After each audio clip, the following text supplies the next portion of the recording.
In this video, I'm going to show you how to get Virtual Boy up and running on an Xbox Series X and S using Retroarch.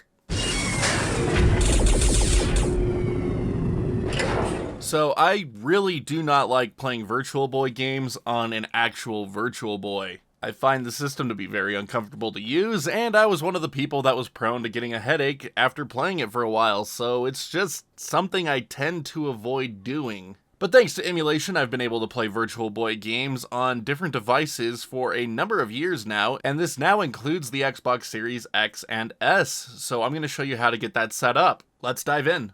So Virtual Boy emulation is really straightforward, and all you need are Virtual Boy games. Now you can get these using a hardware dumper or visit the shady parts of the internet to find them. As always, no download links or anything of the sort will be provided, as that is considered illegal, so you gotta do the footwork on that yourself. Don't ask, requests will be deleted. But once you have sourced your Virtual Boy games, all you need to do is move them to a USB drive. And once they're placed, we can go ahead and close out of everything and pull our USB drive out of our computer and put it into our Xbox. After you put the USB drive into your Xbox, you should get a notification saying it's ready to use if this is a USB drive you have used before, or if this is the first time you have inserted this USB drive into your Xbox, it'll ask you if you want to format it as Xbox storage or use it as media storage. Choose media, otherwise everything on it will be deleted.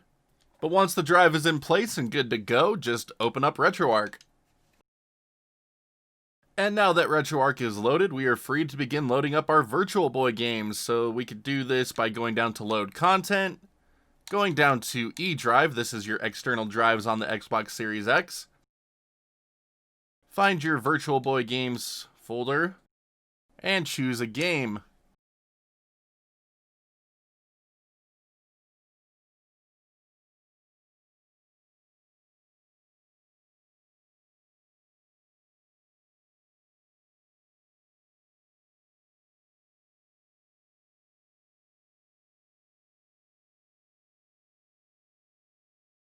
Now, I personally don't care for that method because it takes a long time to load up individual games if you want to swap between a few within a couple of hours. So instead, I like to make a games playlist, and to do this, you could go right or left on your D-pad to go to the Import Content tab. From here, we could do a manual scan. Content directory, we're going to choose our Virtual Boy games folder. System name, we're going to press right on the D-pad to go down to Nintendo and find Virtual Boy. I believe it's at the bottom here of the Nintendo section, and it sure is. And then default core, we're just going to scroll right with our D-pad again to find Virtual Boy. There's only one core, Beetle VB. And then if you have your Virtual Boy games separated into subfolders, make sure Scan Recursively is on, and if you have them zipped or compressed in any way, make sure to scan inside Archives. Once you have these options selected as you need, go down to Start Scan.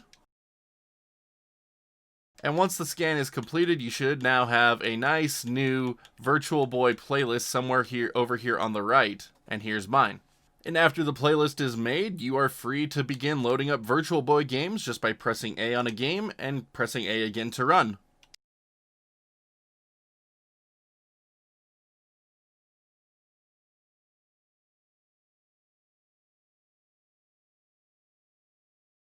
And there we go, Virtual Boy games up and running on an Xbox Series X. This is so fun.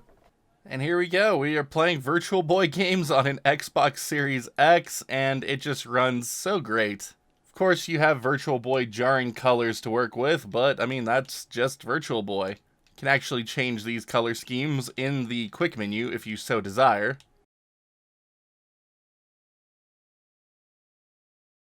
So as far as getting Virtual Boy games up and running on an Xbox Series X and S, that's really all there is to it. Put your games on a USB drive, put it into your Xbox, and load it up in the Virtual Boy core. Of course, there are a number of core options that we are going to go over right now, so if you want to see what those can do, stick around and find out. So going into our quick menu, we can scroll down to Options. And there aren't a whole lot to go over here, but there's some pretty cool ones. So first up, we have the 3D mode, and so if you have a 3D capable display, you can actually enable different types of 3D modes to take advantage of those displays. So back when I had a Samsung 3D TV, I would use the side-by-side 3D mode and activate the TV's 3D mode, and it would put them over top each other and make a 3D effect when I used the TV's 3D glasses. I don't use a 3D display anymore, so I use the default option of anaglyph whenever I do want to mess around with Virtual Boy games in 3D on a modern display. So these are like your old school 80s 3D glasses, the red and blue ones. And you can enable this by turning it on, so red, blue. And it would look like that. You put on red, blue 3D glasses, and you get a 3D display out of this. It's pretty neat. Really starts to strain the eyes after a while, though, so I don't typically turn it on, but, I mean, it's available. It's cool. And then, of course, if you have different types of anaglyph glasses, you can change between different colors to make them work.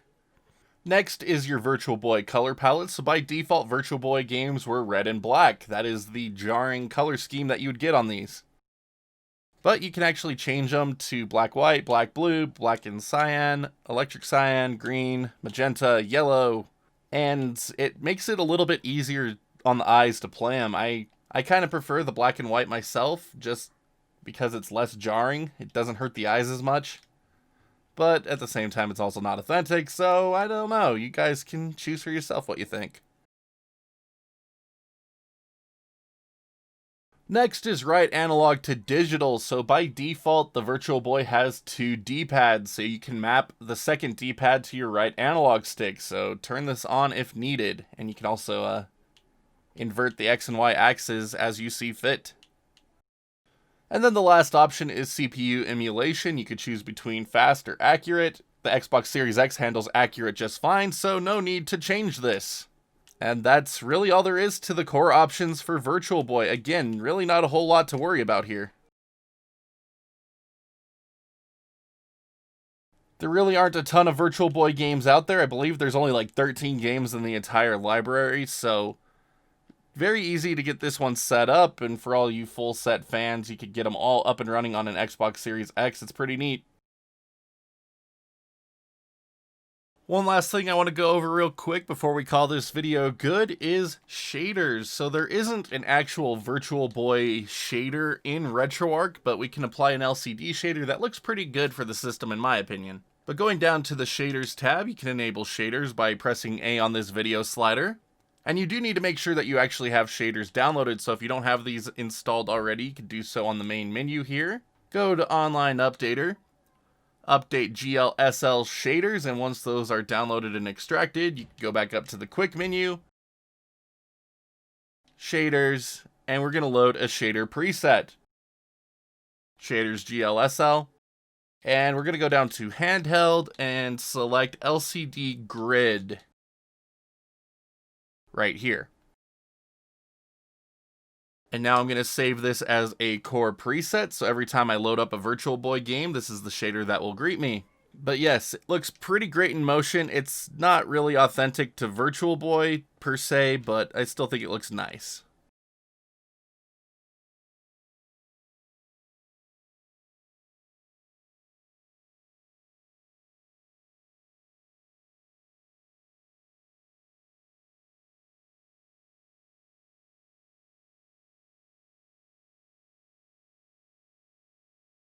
But that's really going to do it as far as Virtual Boy emulation is concerned on Xbox Series X and S. So as always, if you happen to have any questions, feel free to ask them down in the comment section below, and I will do my best to try to help you out. This is a nice and easy one today, so shouldn't be too problematic, but you never know.